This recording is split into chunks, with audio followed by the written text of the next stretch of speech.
Assalamualaikum warahmatullahi wabarakatuh.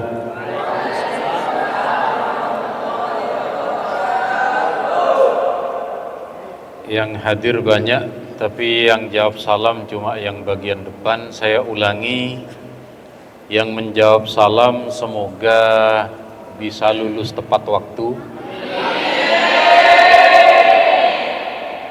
Setelah dari Unira kelak jadi orang-orang sukses. Assalamualaikum warahmatullahi wabarakatuh.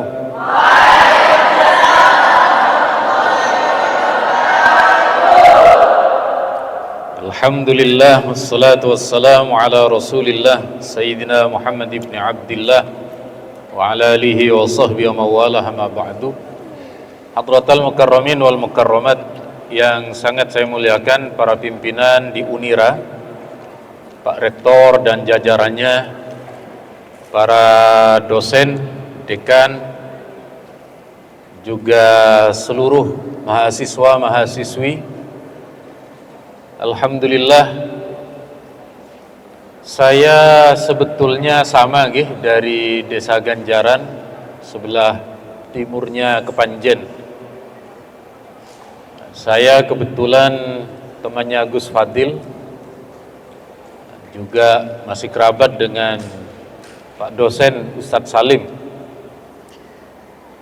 Nuhun sewu, karena mengejar waktu supaya sebelum maghrib, tapi tidak ada masalah nanti misalnya tanya jawab. Pertama, ini kita fahami dulu, dan saya kira insya Allah sudah faham semua. Ahli sunnah itu semua hal dalam aspek, semua adalah moderat. Semua seperti ayat yang disampaikan oleh Gus tadi, khairu ummah, itu dikarenakan posisinya berada di tengah. Ketika perpecahan diawali dengan Khawarij dan kemudian juga aliran kita yang kita kenal dengan Syiah, ahli sunnah berada di tengah. Tidak mengkafirkan kelompoknya Sayyidina Ali, tidak mengkafirkan kelompoknya sahabat Muawiyah. Dalam hal akidah, kita juga begitu. Di antara Jabariyah dengan Mu'tazilah maupun Qadariyah, kita yang di tengah.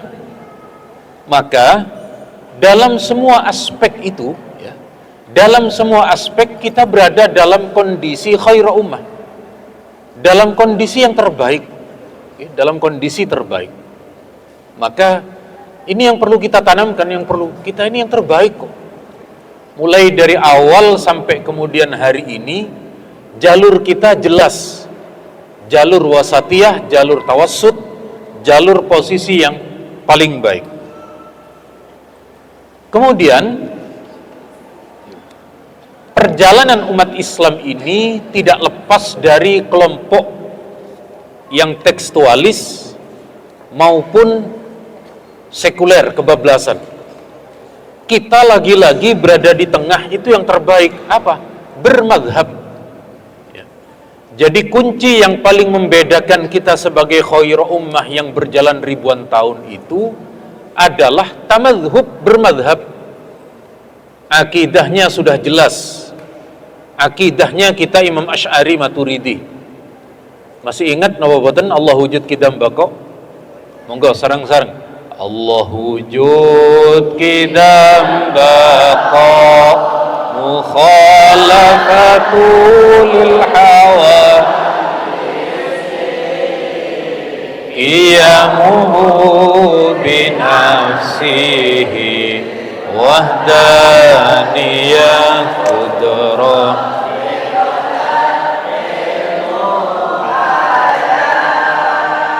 Sama basar kalam qadiran muridan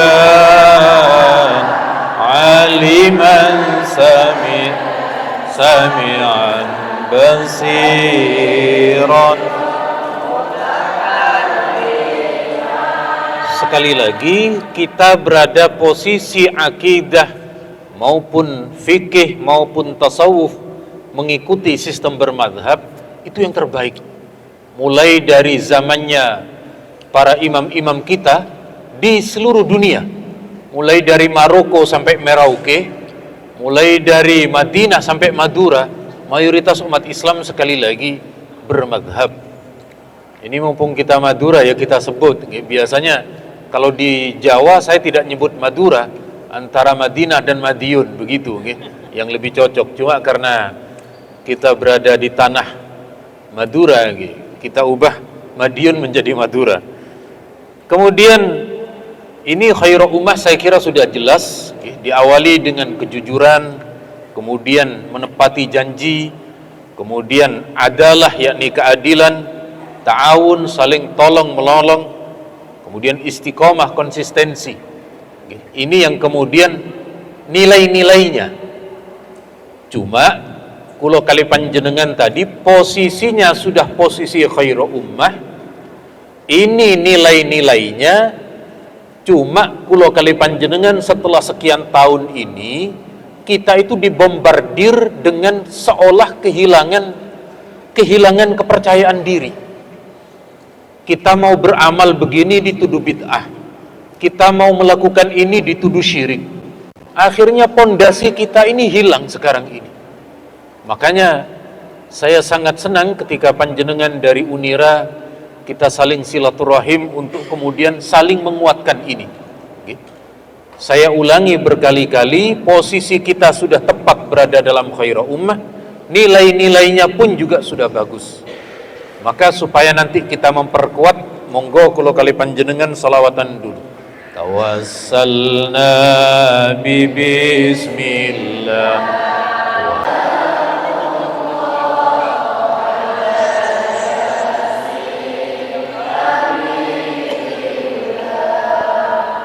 Sekarang soal kebangsaan. Kebangsaan nanti panjenengan dari sini akan kepada Makbarah Syekhona Khalil. Syekhona Khalil punya manuskrip, beliau punya kitab. Kitab beliau ilmunya ilmu nahwu, tapi di bagian pinggir itu beliau tulis Hubbul Autan minal iman. Maka sudah jamak diketahui para kiai kita telah ditanamkan kebangsaan, telah ditanamkan nasionalisme sejak mulai dari Syekhona Khalil. Kenapa? Ini tulisannya di pojok nyelempit. Saya dapatkan ini karena saya tergabung ikut di dalam Turath Ulama Nusantara dan oleh zuriyahnya itu diabadikan. Makanya mulai Mbah Hasyim Asy'ari sampai ketika terjadi perang 10 November yang bergerak seluruh di Nusantara, santri-santrinya Syekhona Khalil. Kiai Hasyim Asy'ari dengan resolusi jihadnya, Kiai Wahab Hasbullah, Kiai As'ad Samsul Arifin, hampir terbentang semua para kiai muridnya Syekhona Khalil. Makanya sekali lagi, kira-kira ya lal watan masih hafal napa boten jenengan? Pun monggo sarang-sarang. Ya lal watan, ya lal watan, ya lal watan, hubbul watan minal iman, wala takun minal inhadu ahlal watan, ya lal watan, ya lal watan, ya lal watan, hubbul watan minal iman, wala takun minal hirman, inhadu ahlal watan. Indonesia biladi anta unwanul fakhama, kullu may yatika yawman qami hayyal qahimama, kullu may yatika yawman qami hayyal qahimama. Sampun. Cuma sayangnya sama Gus Reza Hubbul Waton itu diplesetkan menjadi Hubbul Waton. Nah, monggo ngapunten. Beliau sesepuh saya. Tak langkong yang sepora. Ngiring. Kalau hubbul waton itu bukan minal iman, tapi minal wajib, ya. Jadi sekali lagi, ini kita berada di dalam masalah kebangsaan, sudah tepat, sudah berada dalam kondisi khaira ummah, di antara kelompok sekuler yang tidak suka agama dengan sebagian kelompok umat Islam yang ingin memformalkan agama. Kita sudah tepat di sini, sudah paling relevan, paling tepat. Kemudian ini beberapa hal yang menyebabkan kita ini ragu untuk menjadi umat terbaik. Kenapa? Kita sering diserang di dalam masalah hadis dhaif. Kecilkan. Sekali lagi, kita paling sering diganggu itu di dalam masalah pengamalan hadis dhaif. Maka panjenengan harus memperkuat itu. Gimana cara memperkuat? Panjenengan bilang, Imam Bukhari punya kitab namanya Adabul Mufrad, itu ada hadis dhaifnya di situ. Imam Tirmidzi ada hadis dhaifnya. Imam Abu Dawud ada hadis dhaifnya. Kalau mereka mengaku mengikuti ulama salaf tapi mereka anti terhadap hadis dhaif, ulama salaf mana yang diikuti? Lawang buktinya ulama salaf di sini mengamalkan dan menerima hadis dhaif. Fahimtum? Wah, ini berarti saya tidak ragu dengan bahasa Arabnya dari Unira, karena langsung mengerti dari fahimtum, kalimat antum diganti. Saya ulangi, fahimtum, falestitum. Semoga negeri Palestina diberikan kedamaian, ketentraman. Filipintum, Filipina. Argentum, Barcelontum, Maimontum. Yang mana Maimuna ini? Ini mohon maaf Kiai, santri-santri saya menjawab dari belakang ini. Yang bagian penabuh terbang. Jadi kalau terbangan kan disebut penerbang nih. Penerbang yang belum terbang gitu teman-teman nih. Cuma bisa penerbangan mawon. Jadi sekali lagi, panjenengan soal talqin dituduh hadis dhaif, tidak usah ragu, tetap diamalkan. Panjenengan yang mengamalkan hadis tawassul dituduh dhaif, tidak usah dihirau. Jadi tetap panjenengan kokoh, panjenengan mantep, panjenengan menguatkan itu untuk tetap terus mengamalkan. Berikutnya, soal tradisi. Kita ini dituduh pengikut nenek moyang. Aswaja itu oleh mereka disingkat asli warisan Jawa katanya. Ada lagi asli warisan jahiliyah, macam-macam. Tidak usah ragu dengan itu. Kenapa? Kita yang aswaja ini, panjenengan kalau pernah mempelajari kitab namanya Ashbah wan Nadhair, pada kaidah keempat itu diajarkan al-adah muhakkamah. Tradisi itu selama tidak bertentangan dengan agama, selama tradisi itu kemudian dibenarkan, maka boleh. Kita dituduh pengikut nenek moyang, kita dituduh macam-macam, sudah. Tidak usah menghirau, tetap mengamalkan, tetap untuk selalu mengawali kebaikan. Jadi, tuduhan yang kedua kita selalu dikerdilkan karena dianggap pengikut nenek moyang, tidak usah khawatir. Kita punya riwayat, kita punya dalil, al-adah muhakkamah, yang itu bersumber dari riwayat sahabat Ibnu Mas'ud, ma ra'al muslimuna hasanan fahuwa indallahi hasan. Jelastum? Maksud saya sudah jelas apa belum? Bukan jelas saya jelisu. Kalau jelas saya jelisu, kita sudah julus semua ini. Kemudian tiga, ini kita yang ketiga ini, paling sering kita ini dituduh orang NU, orang pesantren membuat amalan baru, nambah-nambah syariat, nambah-nambah macam-macam sudah. Karena mereka tidak mengerti pembagian ibadah itu ada dua, ada ibadah mahdoh, ada ghairu mahdoh. Kalau ibadah mahdoh, ibadah yang aturan oleh Nabi sudah dipakemkan, tidak boleh ditambah dikurangi.